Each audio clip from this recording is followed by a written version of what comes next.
Before we dive into today's story, if you love gripping sci-fi tales where humanity's spirit and firepower turn the tide of the galaxy, take a second to subscribe to this channel. Here you'll find the best of HFY, Humanity, HFY Stories, told just for fans like you. Hit that button and join our community so you never miss an episode where legends come alive. Now, let's begin. They called it a myth, an old ghost story whispered among the stars. A lost species, wiped out before the great alliances were born. No one truly believed the ancient warnings, not anymore. But when a mysterious fleet appeared at the edge of known space, unlike anything in their records, nobody laughed. Old sensors flickered to life. Alarms blared across command decks, and in the darkness of 1,000 worlds, even the bravest leaders felt a cold shiver run down their spines, because the transmission, barely a whisper, came from a place thought long dead, Earth. The message was short, almost casual. But for those who remembered the stories, it was enough to make the whole galaxy hold its breath. Stand by for response. Long before the rise of the great coalitions, before the peace treaties and the Galactic Assembly, there were wars, not the kind fought over resources or territory. These were survival wars, ruthless, raw, and merciless. Whole species vanished, civilizations crumbled into dust, and in the middle of it all, a name began to echo in fear: humanity. Back then, humans were not many. They didn't have the largest fleets or the most advanced tech, but they were something else, relentless. When pushed, they didn't just fight. They adapted, learned, and countered with a fury that the galaxy had never seen before or since. And then they disappeared. No one knew why. Some said they burned themselves out. Others claimed they transcended, evolved beyond the need for stars. Records were wiped, histories redacted, stories labeled as myths. Eventually, humanity became a bedtime tale. A warning passed from old generals to young recruits. If you ever see Earth's banner rise again, run. But that was a long time ago. The modern galaxy was different now. Vast alliances spanned every arm of the Milky Way. The Galactic Assembly governed through cooperation. Trade routes were safe, science bloomed, and war, real war, hadn't touched the core worlds in centuries. Newer species, younger and confident, ruled the cultural stage. They laughed at the old legends, talked about humans like they were fairy tales. Some emotional apes who blew themselves up with nukes, they'd say, nothing more. The elders tried to caution them, tried to remind them that the silence from Earth wasn't surrender, but choice. They didn't listen. Why would they? The peace had held for generations. There was no sign of threat. Until the sky turned dark. It started at the galactic fringe, quiet, unimportant colonies with small populations. Gone, not raided, not conquered, erased. Ships disappeared, communications blacked out, patrols sent to investigate. Never returned. Within weeks, 23 systems had gone dark. No survivors, no messages, just dead space where once there was life. The Assembly sent fleets, scouts, emissaries. None came back. Whoever was attacking wasn't interested in diplomacy or territory. They were making a statement: we're here and you can't stop us. Panic began to spread. The alliance fractured. Systems once proud of their unity began guarding their own borders. Rumors spread faster than light. Some called them invaders from another galaxy. Others thought it was an AI rebellion, or maybe a Black Ops project gone rogue. But the truth was worse, because deep inside the Assembly's most secure vaults, buried in redacted war logs and encrypted archives, there was a match. Not exact, but close enough. An old enemy had returned. Not human, but powerful enough to make the galaxy wish they were. One council member, an elder from the Sherlock species, stood in silence as the threat unfolded. When asked what they feared, he didn't speak of the enemy. He simply looked out the window into the stars and whispered, "We buried our past too soon." The Assembly dismissed it. After all, Earth was just a ghost. The Sol system hadn't sent a transmission in 500 years. Satellites there were dead. No warp activity, no ships, just a pale, ancient sun with cold rocks spinning around it. It wasn't even worth scanning anymore, until a probe near the old neutral expanse picked up a signal. It was faint, deliberate, precise.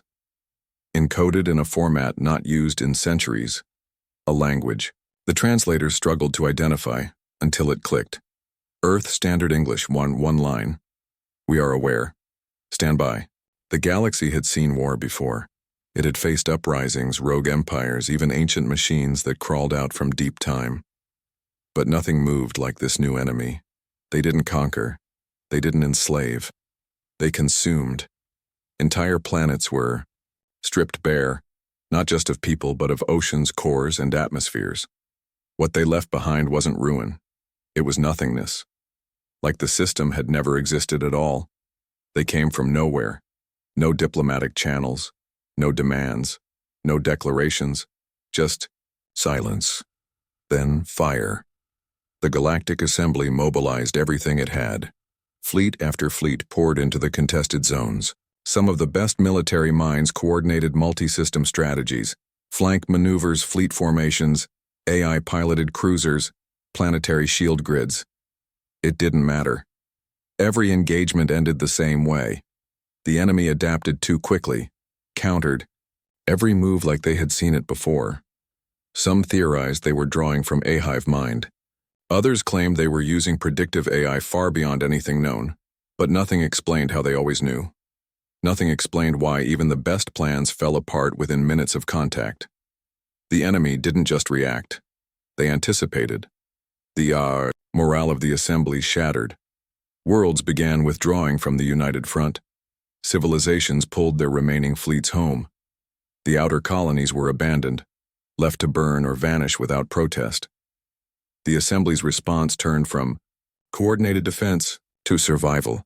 It was the Shalak High Matron who stood before the council again, the same one who had warned them before. She wasn't angry, just tired. "We have forgotten who once saved us," she said, "and now we are paying the price." Her words didn't stir the younger species. They still clung to logic, to their pride, to their faith in technology and reason. But the older ones, they remembered, buried deep in their DNA, in the stories whispered in dark corners of starships and temples. The name still lingered. Human. The problem was, humanity had become a myth, a cautionary tale, a figure of speech. There were no confirmed human sightings in nearly 6 centuries. No ships bearing Earth's signature had passed through a warp gate in 5 generations. The last known coordinates of the Sol system had been classified as inactive zone, 0 threat. That was about to change because the probe that detected Earth's signal had been drifting, nearly out of power, when it caught the burst. A narrow beam, laser encoded, low frequency, old tech, but with one unmistakable origin point: Sol 3, Earth. The signal wasn't desperate. It wasn't panicked. It was calm. Like the person on the other end knew exactly what was happening, like they'd been expecting the galaxy to come calling eventually. When the decoded message played in front of the council, silence swept through the room. A mechanical voice filtered through static but unmistakably Terran simply said, "Threat acknowledged. Earth is aware. Earth is preparing." There were no calls for help, no alliances requested, no demands for assistance, just acknowledgement, a response. And for the first time in the entire war, the enemy paused. They didn't flee, they didn't retreat, but their forward movement slowed. They stopped expanding. They retracted scouts from systems bordering Sol's ancient sector, because whoever this enemy was, they knew the old stories too. They knew what had happened the last time Earth responded to a threat, and in their own way, just like the rest of the galaxy, they were now asking the same question. Is humanity still out there? They were about to find out. The Sol system had been ignored for centuries. Its planets were charted but labeled inactive. Its warp lanes were sealed, marked with old radiation warnings and collapsed gate beacons. Scanners showed no traffic, No warp signatures, no signs of life. To the rest of the galaxy, Earth was a tomb. A once burning world is now left to silence and dust. But they were wrong. The probe's message hit the assembly like a thunderclap. Not because it was hostile, but because it was controlled, precise, measured. It didn't scream for help. It didn't beg for support. By the time the third Terran ship appeared, no one in the galaxy was laughing anymore. The enemy, once thought unstoppable, had begun retreating. Not because they were losing battles, but because they were being erased. These weren't defeats, they were disappearances. Entire strike groups, gone in seconds. No wreckage, no warning, just a shift in energy. And silence. It didn't matter what defenses they put up. The Terran vessels slipped through shields, like they weren't even there. Their weapons, if they even were weapons, weren't kinetic, weren't plasma, weren't radiation-based. The best minds couldn't classify them at all. One council scientist simply wrote in her report, "They unmake what they touch. I don't know how, and I'm not sure they care if we ever do." And it was no longer just ships. Surveillance networks spotted human-made satellites deploying across key systems. They didn't interfere with local infrastructure, they didn't jam signals, they just watched. Some believed they were passive. Others feared they were targeting beacons. But the message was clear. Humanity was back. And it was looking at everything. The assembly called an emergency session. They tried to establish communication. Broadcast after broadcast was sent, across every frequency ever used, even some that hadn't been active in centuries. There was no reply, until the assembly's top diplomat tried something different. She spoke not with authority but humility. "We believed you gone. We were wrong. If there is purpose in your actions, let us understand it. If we have trespassed, let us repair. If this is judgment, then let us know what we've done." The reply came not through traditional comms, but directly into every council member's mind. One voice, unified, calm, human. "You forgot us, and in forgetting us you allowed this galaxy to rot. We are not here to explain. We are here to reset." The voice wasn't angry, it wasn't cold. It was like iron, unmoving, absolute. After the message ended, the room sat frozen for minutes. No one moved. No one spoke. Because in that instant, every person in that chamber realized the same thing. Humanity had not returned as an ally. It had returned as a consequence. Old archives were unsealed. Black files, hidden for generations, now opened by trembling hands. They told stories no one had ever dared speak publicly. Accounts from species long extinct. Warnings from the old empires. Records of Earth's last war, when they had pulled back from the galaxy and sealed themselves off, not in defeat.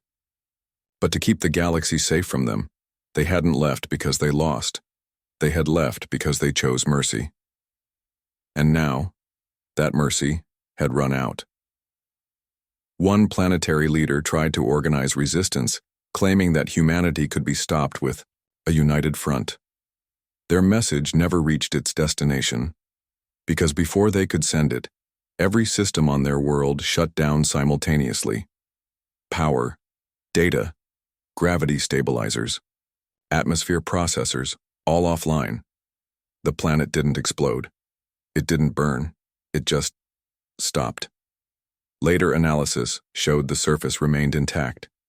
Every building in place, every street untouched, but every living thing gone. No violence. Just absence, a silent warning to those who thought they still had power. Meanwhile, more Terran ships appeared, never more than one or two at a time, yet each one shifted the balance of entire star sectors. They didn't request help. They didn't wait for permission. They moved with purpose, clearing the infection, burning out the rot, cauterizing the wound. And across the galaxy, people began to ask not what the humans would do next, but how far they'd go. Would they stop with the enemy? Or would they turn to those who let the enemy rise? Would the galaxy be punished for its arrogance for believing that Earth's silence was weakness? instead of restraint? No one knew, because humanity wasn't explaining itself. It was simply acting. And with every action, one truth grew louder than the rest. They were never myths. They were warnings, it informed. That alone made the council uneasy, and then, 3 days later, the second signal arrived. This time it was sent to everyone, every major system, every convoy, every diplomatic relay, and it wasn't just a sentence. It was a warning. We are returning, prepare your skies, no one could trace the origin this time. The signal bounced through ancient subspace relays, some thought destroyed ages ago. The message appeared simultaneously in thousands of systems, every language, every dialect. Perfectly translated, perfectly timed. The galaxy froze. There was a scramble at first. Was this a trick? Was it the enemy playing with old myths? Then, one by one, ships started appearing. At first, they were only detected at the edges of deep space surveillance zones. No warp trails. No slipstream distortions. They didn't arrive, they were there. Black-hulled vessels, silent, cold, sleek. No insignia, no heat signatures, no visible propulsion, just presence. They didn't respond to hails. They didn't broadcast intentions. But they didn't attack either. They simply observed. The council dispatched a diplomatic vessel to one. The envoy's log, transmitted moments before all contact was lost, read, "We are being scanned. No damage, just deep, invasive. They know everything. They see our memories. My God, they're..." Then silence.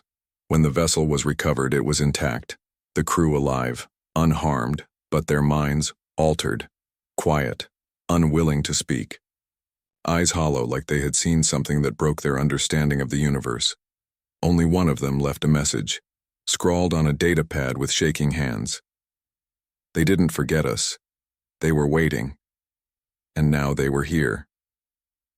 On the third week after Earth's first response, something impossible happened. A gate opened. Not a warp gate, not a fold in space. A hole, torn through the blackness of the stars as if reality itself had been peeled back. Out of it came a ship, massive, angular, silent. Its hull glowed with pulsing lines, like veins carrying light itself, and emblazoned. On its prow, one symbol, a white circle with 2 slashed lines crossing through its heart. Old military archives identified it instantly. Earth Fleet, 1st Division. Terran Defense, but there was no division left. Not officially. This ship shouldn't exist. And yet, here it was, moving without sound, without allies, without warning. The assembly watched as it passed through neutral space, gliding toward the last known enemy incursion zone. No communication. No pause.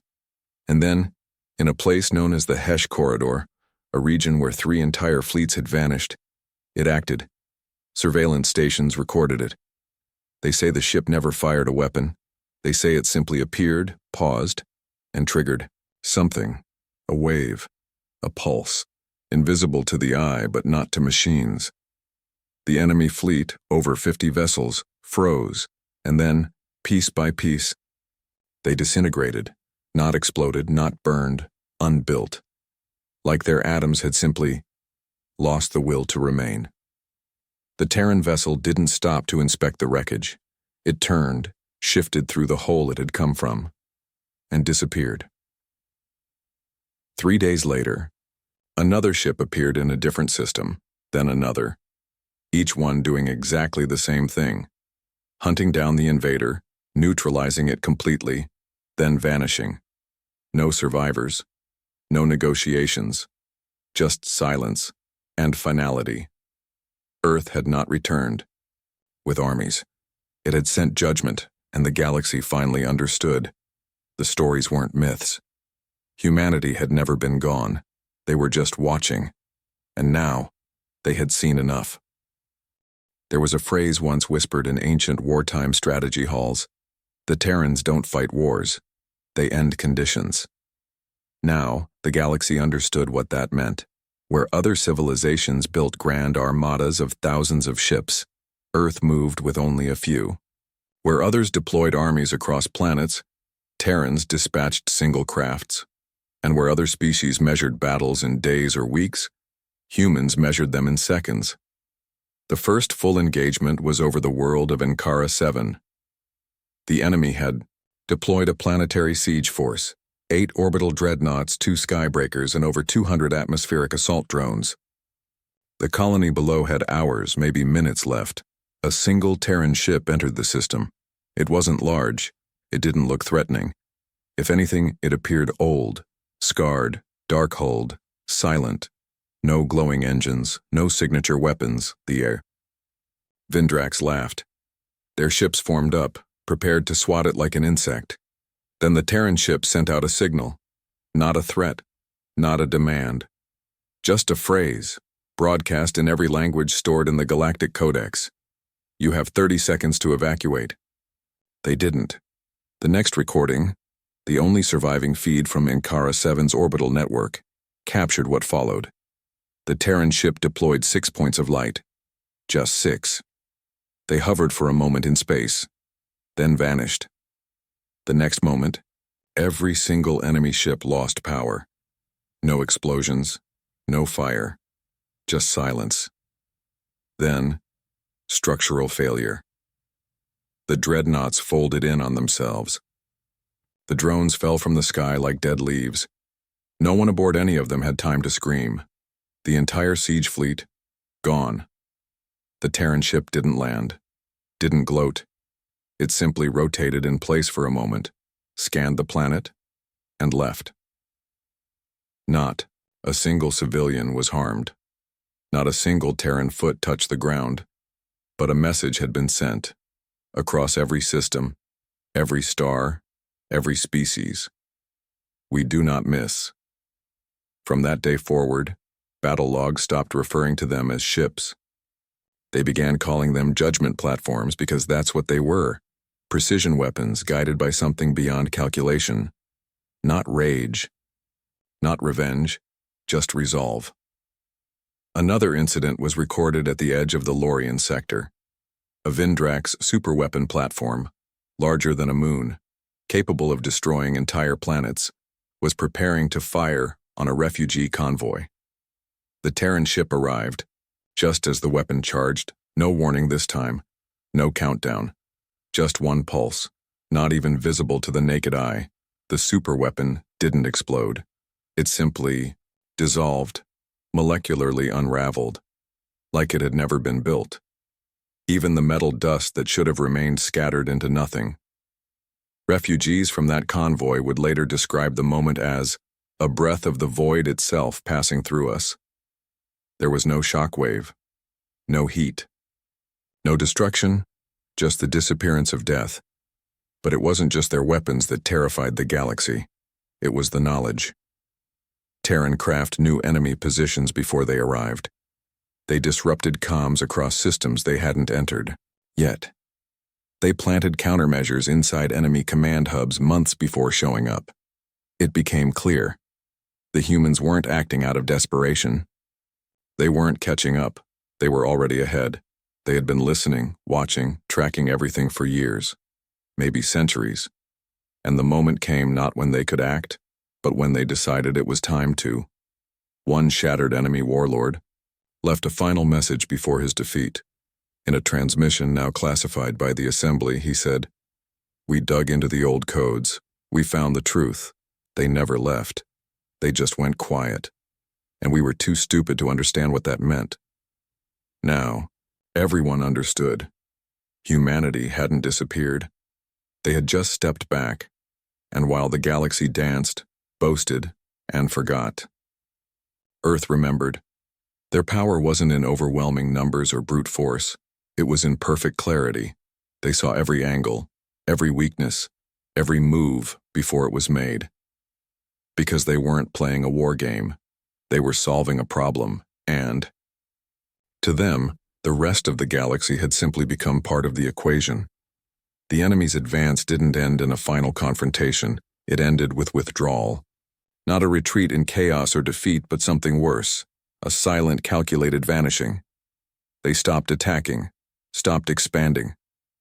Their warships abandoned positions that had taken months to conquer. Entire fleets reversed course and faded into the void. The galaxy didn't cheer. It didn't celebrate, because no one believed they had won anything. The invaders hadn't been driven back by politics or unity. They'd been erased by something older, colder, and far more precise. And the silence they left behind felt less like peace, and more like an echo. One filled with a name they had all but buried: humanity. At first, only the eldest species dared speak it aloud, the ones who had been there at the dawn of the assembly. They remembered what it meant when Earth stirred. The new species, those raised in an age of comfort and treaties, struggled to reconcile the stories they once called myths with what they were now seeing. But denial doesn't survive firsthand experience, and by now everyone had seen the recordings: ships disappearing without weapons fired, command centers collapsing before a shot was loosed, armadas crumbling in the presence of a single Terran vessel. The children of the stars began to understand the truth. Earth had not been defeated. Earth had not fled. Earth had chosen silence, and now that silence had been broken. Every culture that had once scoffed at human legends suddenly began rewriting their histories. Temples once closed reopened shrines to forgotten Terran war gods. Military academies dug up ancient Earthfleet tactics once banned for being too brutal. And entire civilizations began memorizing one phrase from the old war logs: "If Earth ever responds, step aside." Meanwhile, the assembly met in secret. They didn't speak of retaliation. Not now. Not ever. They discussed observation, containment, control if possible, but even those ideas rang hollow in their own mouths. Because you can't contain what isn't trying to conquer. You can't observe what moves faster than your sensors. And you can't control a force that has already calculated your every response. They weren't fighting for dominance. They weren't fighting at all. They were correcting. The enemy was gone, vanished. Not even wreckage remained in most cases. Worlds once scorched by war began to bloom again, because Terran nanostructures had somehow rebuilt infrastructure overnight. Systems with no power had light again. Water flowed where oceans had been vaporized. Crops grew from dead soil, and still the Terrans did not appear. They came when needed, corrected what they deemed broken, then vanished before thanks could even be offered. It wasn't war, it wasn't mercy, it was intervention, and the galaxy began to understand. Humans weren't a species, they were a system check. You could ignore them, mock them, forget them, but you did so at your own peril, because they remembered everything. They didn't hold grudges. They held records, and when called, when truly needed, not for diplomacy, not for politics, but for balance, they answered, not with speeches, not with fleets, but with finality. And now, wherever ships drifted through quiet space, wherever leaders held closed-door meetings, wherever children whispered questions their parents couldn't answer, one name lingered in the air. Not in fear, not in hatred, but in awe: Earth. When the last enemy fleet vanished beyond the edge of known space, the galaxy exhaled. Not in relief, but in realization. Because the war hadn't been won. It had been ended, and not by unity, not by strength, but by something the galaxy had ignored for far too long: a forgotten people. The assembly tried to regain composure. They held briefings, drafted statements, and spun narratives about resilience and collaboration. But no one was listening. The core worlds were rebuilding, yes. But the citizens were no longer looking to their leaders. They were looking to the stars, watching for the next Terran ship. There were no more jokes about humans, no more eye rolls when ancient veterans spoke of Earthfleet.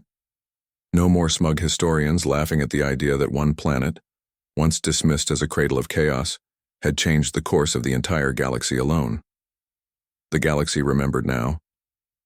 And with that memory came shame. They had let arrogance blind them. They had assumed peace would last because they had signed enough treaties. They had believed their technology, their bureaucracy, their order was enough. And when the storm came, they were powerless. It was only when Earth responded that the storm passed. Not because humans wanted revenge, not because they sought conquest, but because someone had to step in, and humanity had waited long enough. One counselor from the Zalari species, an old diplomat who once advocated for closing the books on Terran history, spoke openly for the first time. I thought they were extinct. And in that belief I became bold.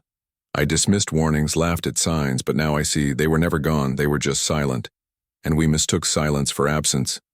In the aftermath, Earth sent no emissaries, no delegations, no requests, only a message short like before. We came when it mattered. Remember that. And then, nothing. The skies returned to normal. The Terran ships disappeared.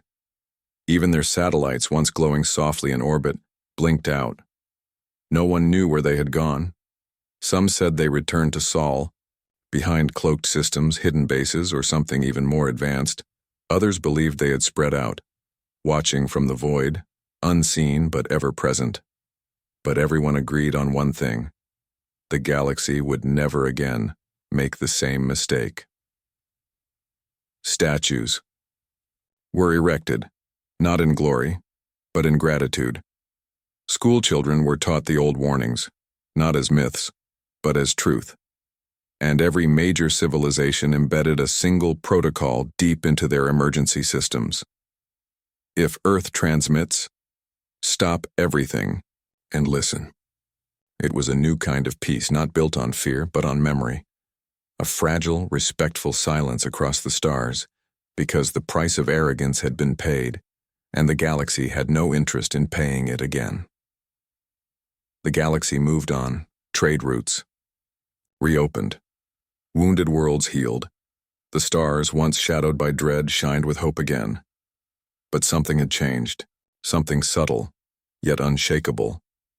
It wasn't just fear that lingered, it was respect, and under that respect, a legacy began to grow again. At first it was quiet, a line etched on the side of a memorial wall. To those who remember. Ayo. Classroom reading the ancient story of the first contact wars, this time with the human chapters restored. In remote academies and war colleges, old Terran tactics were studied again. Not for replication, no one could copy them, but to understand how they thought. How a species once considered volatile, emotional, reckless, had outlasted empires. Historians rewrote their timelines. Xenolinguists resurrected Earth Standard as a mandatory translation language, and some species even sent peaceful expeditions toward Sol's Edge, seeking anything. Most never found Earth. But they returned changed. Some claimed they were met by silence. Others whispered they had heard a voice in their minds, steady, calm, and unmistakably human, saying, "Not yet. But we're watching." And so, Earth became more than a myth again. It became myth reborn, not as conqueror, not as overlord, but as a presence that proved itself only when needed, then stepped back, a quiet force. A last line. And in this new era of peace, the galaxy began to teach its children something it had forgotten for too long. That silence is not weakness, that stillness is not absence, and that when Earth finally moves, it does so with purpose, no longer a warning. Now, a promise. Across every civilized world, one phrase found its way into starport walls, fleet manuals, and sacred texts, translated differently in every tongue, but always meaning the same thing. If humanity speaks, listen. If they rise, follow. And if they come, let them lead. Because in the galaxy's darkest moment, they remembered something they had buried. And Earth responded, not with anger, but with firepower, and something far more powerful. Conviction.